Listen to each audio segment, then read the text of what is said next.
Hello दोस्तों, तो आज मैं एक्सप्लेन करूंगा 2024 की इंडोनेशियाई हॉरर फिल्म हॉन्टेड रियल्म अ टेरिफाइंग एक्सपीरियंस। यकीनन साल की सबसे जबरदस्त हॉरर मूवी में से है। इसने रिलीज के सिर्फ एक हफ्ते के अंदर ही सिनेमाघरों में धूम मचा दी। इससे भी ज्यादा अप्रत्याशित बात यह है कि यह फिल्म एक सच्ची घटना पर आधारित है। फिल्म के सभी खौफनाक सीन असल जिंदगी से जुड़े हैं। कहानी की शुरुआत एक महिला से होती है जो सफेद कपड़े पहने घर में प्रार्थना कर रही है। उसे इस बात का अंदाजा नहीं है कि उसके पीछे लगे आईने में एक काले कपड़े पहने सफेद बालों वाली महिला भूत दिखाई दे रही है। जैसे ही आह निंग घुटने टेक कर प्रणाम करती है, सफेद बालों वाली भूतनी धीरे धीरे आईने से निकलकर उसके पीछे रेंगती है। आह निंग को कुछ आभास होता है, लेकिन जब वह पलटती है तो उसे कुछ नहीं दिखाई देता। यह सोचकर कि यह एक भ्रम है, वह जल्दी से अपना सफेद कोट उतारकर अलमारी में रख देती है। फिर बेड में के सोने के लिए जाती है, लेकिन तभी उसके कान में एक भयानक आवाज आती है। उसकी बेटी जो बगल वाले रूम में रहती है चीखें सुनती है और अपनी माँ के कमरे में भागती है, केवल यह देखने के लिए कि उसकी माँ की बेडरूम में बेरहमी से हत्या कर दी गई है, मानो किसी जंगली जानवर ने जिंदा ही उसकी खाल खींच ली हो। आह निंग सफेद बालों वाली भूतनी का निशाना सिर्फ इसलिए बनी क्योंकि 3 दिन पहले वह एक ऐसे कमरे में घुस गई थी जहां उसे नहीं जाना चाहिए था। पता चला कि आह निंग एक होटल की वेट्रेस थी। पहले दिन से ही बॉस ने उसे तीसरी मंजिल पर न जाने के लिए कहा था, चाहे कुछ भी अजीब चीजें क्यों न हो। आह निंग तुरंत सहमत हो गई, लेकिन तीसरी मंजिल से लगातार रोने की आवाज ने आखिरकार उसकी जिज्ञासा को बढ़ा दिया। जब वह तीसरी मंजिल के दरवाजे पर पहुंची तो उसने पाया कि रूम का दरवाजा बंद है, लेकिन जैसे ही वह जाने के लिए मुड़ी, दरवाजा अपने आप खुल गया। उसके बाद और भी स्पष्ट रोने की आवाज आई। वह पता लगाना चाहती थी कि तीसरी मंजिल पर कौन छिपा है। इस भयावह दृश्य ने उसे भयभीत भी किया और रोमांचित भी, और तीसरी मंजिल के रहस्यों के बारे में उसकी जिज्ञासा और भी प्रबल हो गई। जल्द ही वह गलियारे की गहराई में पहुंच गई और हिम्मत जुटाकर सबसे अंदर का दरवाजा खोला। उसे एक रहस्यमयी महिला मिली जिसकी त्वचा रक्त श्वेत थी और वह ड्रेसिंग टेबल के सामने अकेली बैठी थी। इस समय अनिंग को इस बात का अंदाजा नहीं था कि ये 4 शब्द बेचारी औरत एक महिला भूत के लिए मौत का वारंट बन जाएंगे। और हाँ, 3 दिन बाद आधी रात को उसने अनिंग की जान ले ली। उसके बाद से होटल में भूत होने की अफवाहें फैल गईं और व्यापार में भारी गिरावट आई। हताश होकर मालिक को अपनी दोनों पोतियों को होटल के प्रबंधन में मदद के लिए बुलाना पड़ा। उसे उम्मीद नहीं थी कि होटल अपनी पुरानी रौनक वापस पालेगा। उसे बस यही उम्मीद थी कि उसकी पोतियां एलेना और अफ्फी एक शर्त पर मान जाएंगी। बूढ़े आदमी ने उन्हें तीसरी मंजिल पर भूत प्रेत के बारे में नहीं बताया और यह कह दिया कि तीसरी मंजिल में रेनोवेशन का काम चल रहा है, अंदर जाने की कोई जरूरत नहीं है। अगले दिन अलीना की मुलाकात सड़क पर उसके एक्स बॉयफ्रेंड अदुओ, जो एक पुलिसकर्मी था, से हुई। वह अनिंग की रहस्यमयी मौत की जांच कर रहा था और उसके परिवार के होटल का पता लगा चुका था। अलीना को पहली बार यह भी पता चला कि मरने वाली अनिंग इसी होटल की वेट्रेस थी। होटल की रेप्यूटेशन बचाने के लिए वह आधुओं को होटल ले आई और उसे जाने से पहले मामले की सच्चाई की जांच करने की अनुमति दे दी। हालांकि उस रात जब अलीना होटल की बालकनी में टहल रही थी, उसने देखा कि तीसरी मंजिल के एक कमरे की बत्तियां जल रही थीं। यह देखकर वह हैरान रह गई कि अंदर कौन छिपा है। जब वह तीसरी मंजिल के दरवाजे पर पहुंची तो उसने वही आवाजें सुनी। हालांकि वह दरवाजा जो पहले अपने आप खुल जाता था अब बंद था, लेकिन इससे अलीना विचलित नहीं हुई। उसने बस एक हथौड़ा उठाया और दरवाजा खोल दिया। वह लंबे गलियारे से होते हुए बेडरूम में गई और दरवाजा धक्का देकर खोला। वहां उसने देखा कि एक सफेद बालों वाली महिला भूतनी ड्रेसिंग टेबल के सामने बिल्कुल पहले की तरह बिना किसी एक्सप्रेशन के बैठी है। अलीना ने मान लिया कि वह होटल की मेहमान है। उसने माफी मांगते हुए सिर हिलाया और चली गई। हालांकि अब से उसके पास जीने के लिए सिर्फ 3 दिन बचे थे और उसके बाद से उसे अक्सर अजीबोगरीब चीजों का सामना करना पड़ता था। सबसे पहले उसे रिसेप्शन पर कमरा नंबर 13 से एक फोन आया जिसमें कहा गया था कि उस व्यक्ति को एक नया तौलिया चाहिए। अलीना ने खुद तौलिया पहुंचाया, लेकिन अजीब बात यह थी कि उसे बाथरूम में किसी के नहाने की आवाज सुनाई दे रही थी, लेकिन किसी ने जवाब नहीं दिया। इससे अलीना हैरान रह गई। जैसे ही वह जाने वाली थी, उसने बाथरूम से आती जानी पहचानी रोने की आवाज सुनी। अलीना को शक हुआ कि तीसरी मंजिल से कोई मेहमान अंदर है, लेकिन जब उसने बाथरूम का दरवाजा खोला तो उसे खाली पाकर वह हैरान रह गई। तभी कमरे में फोन की घंटी बजी। उस भयानक आवाज से चौंक कर अलीना ने जल्दी से फोन काट दिया। फिर उसने रिसेप्शन पर फोन किया और पता चला कि कमरा नंबर 13 में कोई नहीं आया है। साफ था कि सफेद कपड़ों वाली भूतनी पहले ही आ चुकी थी। सफेद बालों वाला भूत कंबल के नीचे से उस पर झपट पड़ता है, डर के मारे दरवाजे के पास छिपती हुई। अलीना को देखकर भूत फिर उस पर हमला करने के लिए डबल बेड का इस्तेमाल करता है। सौभाग्य से अलीना तुरंत प्रतिक्रिया करती है और बाहर भागती है। बाल बाल बच जाती है। सफेद बालों वाले भूत की जान लेने की धमकियां सुनकर अलीना लगभग डर के मारे घबरा जाती है। दरवाजे से बाहर आते ही उसका एक्स बॉयफ्रेंड उसे पीछे से टच करता है, जिससे वो और डर जाती है। तब आदुओं उसे संभालता है। तब अलीना उसे पूरी बात बताती है, लेकिन आदुओं भूतों में विश्वास नहीं करता था और वो जोर से दरवाजा खोलता है, लेकिन पाता है कि कमरा पूरी तरह से ठीक था। आडुओं को अलीना का अनुभव एक भ्रम जैसा लगता है। इस बीच उसकी छोटी बहन अफी भी अजीब घटनाओं का सामना करती है। कक्षा में सफाई करते समय एक पुतला अचानक जिंदा हो जाता है। मेज से कैंची उठाता है और उस पर वार करता है।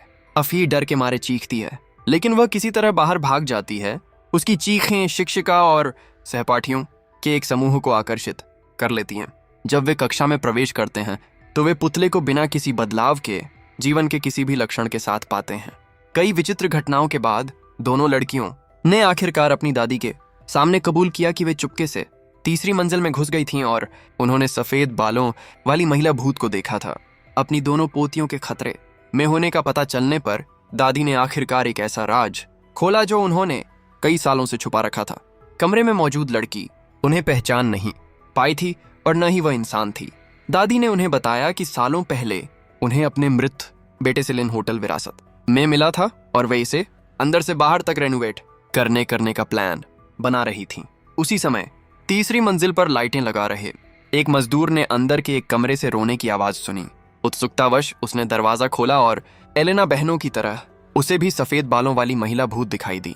अगले 3 दिनों तक मजदूर को बार बार अजीबोगरीब घटनाएं देखने को मिली।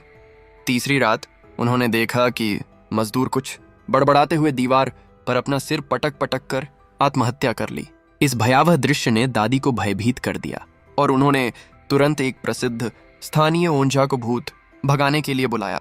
हालांकि ओंझा तो बस दरवाजे पर खड़ा था। उसने अपनी हथेली फैलाई और कुछ देर के लिए भूत को महसूस किया, फिर डर गया और मान लिया कि वह उस महिला भूत का मुकाबला नहीं कर सकता। वह बस इतना ही कर सकता था कि जब तक कोई उस कमरे में प्रवेश नहीं करेगा और भूत को परेशान नहीं करेगा, तब तक किसी भी प्रकार की परेशानी नहीं होगी। होटल को सुचारू रूप से खोलने के लिए दादी ने भूत प्रेत को उसी कमरे में बंद करने का फैसला किया और तीसरी मंजिल का दरवाजा कसकर बंद कर दिया।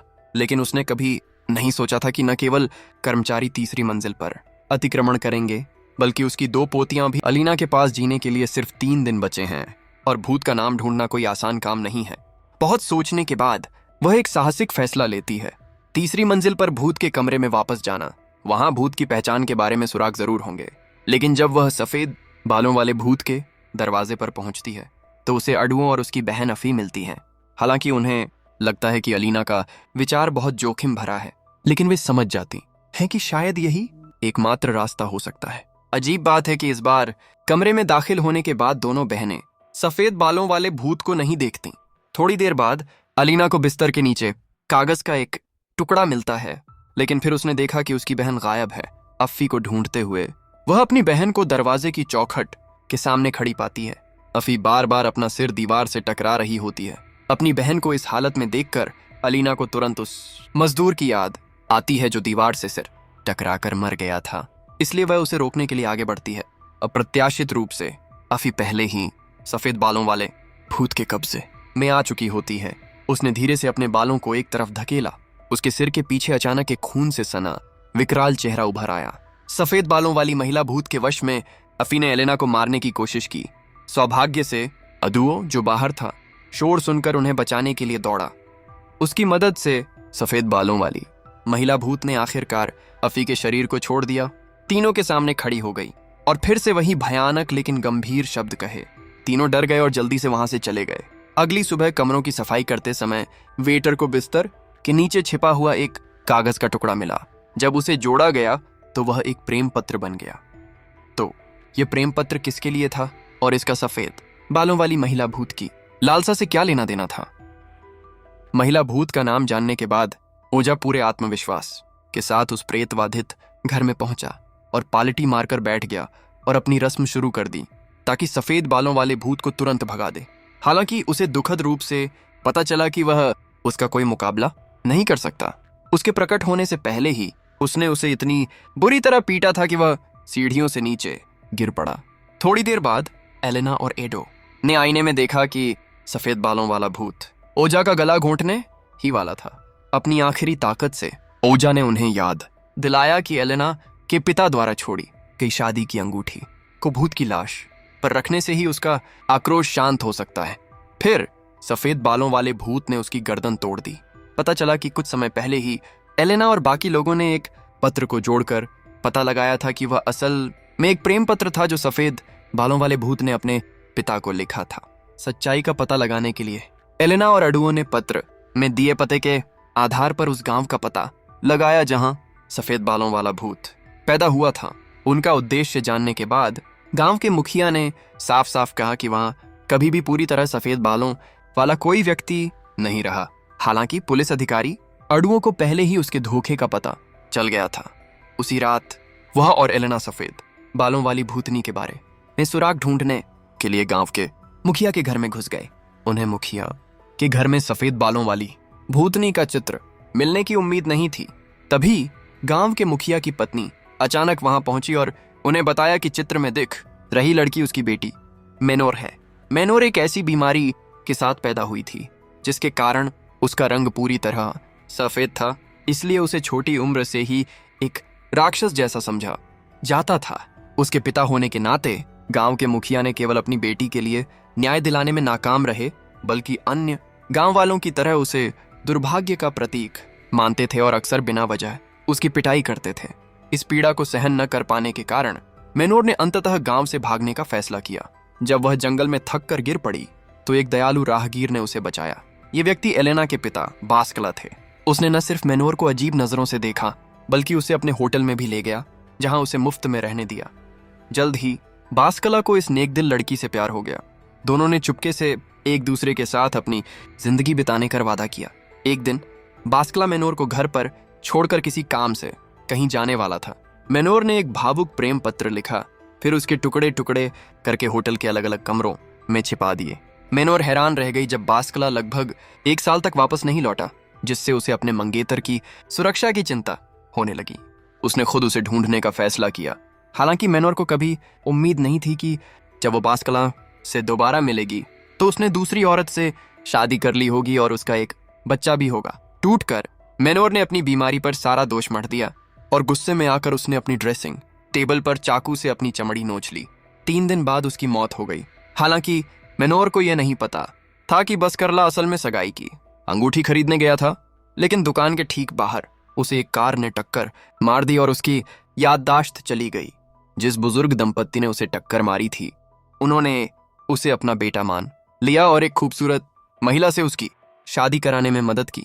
लेकिन एक दिन बस्करला को अचानक अपनी याददाश्त वापस आ गई और उसे याद आया कि वह जिससे सबसे ज्यादा प्यार करता था वह मेनोर थी। हालांकि जब वह होटल लौटा तो मेनोर पहले से ही एक कंकाल बन चुकी थी। बस्करला ने अपने मेनोर के अवशेषों को दफना दिया था, लेकिन उसका आक्रोश हमेशा के लिए उस रूम में बना रहा। ये जानने के बाद कि क्या हुआ था, एलेना मदद के लिए ओझा के पास दौड़ी, लेकिन ओझा के अति आत्मविश्वास ने उसकी खुद की दुखद मौत का कारण बना। सौभाग्य से उसे न केवल अपने पिता के सामान के बीच सगाई की अंगूठी मिली, बल्कि यह भी पता चला कि मेनोर का शव होटल के नीचे सुरंग में दफन है। इसलिए वह और अडुओं उस सुरंग में गए, इस बात से अनजान कि मेनोर का भूत उनके पीछे पीछे अडुओं के ठीक पीछे आ गया था। जल्द ही अडुओं को मेनोर की कब्र मिल गई, लेकिन जब एलेना वहां पहुंची तो उसे एहसास हुआ कि मेनोर ने उस पर कब्जा कर लिया है। एलेना ने अडुओं को दूर धकेलने की कोशिश की और इसी कोशिश में वह गलती से एक गड्ढे में गिर गई जो मेनोर की असली कब्र थी। हालांकि अडुओं ने उसे पकड़ लिया और एक औजार से उसका गला घोंट दिया। फिर भी एलेना मेनोर की हड्डियों पर अंगूठी रखने में कामयाब रही। पल भर में मेनोर को सच्चाई पता चल गई। बस्कारला के प्यार को महसूस करते ही उसका सारा गुस्सा गायब हो गया, यहां तक कि उसकी आत्मा भी एक सफेद रोशनी में बदल गई और गायब हो गई। उसके बाद से होटल में किसी को भी फिर कभी किसी भूत या श्राप नहीं मिला। आज की कहानी बस इतनी ही है और ये मूवी यही खत्म हो जाती है।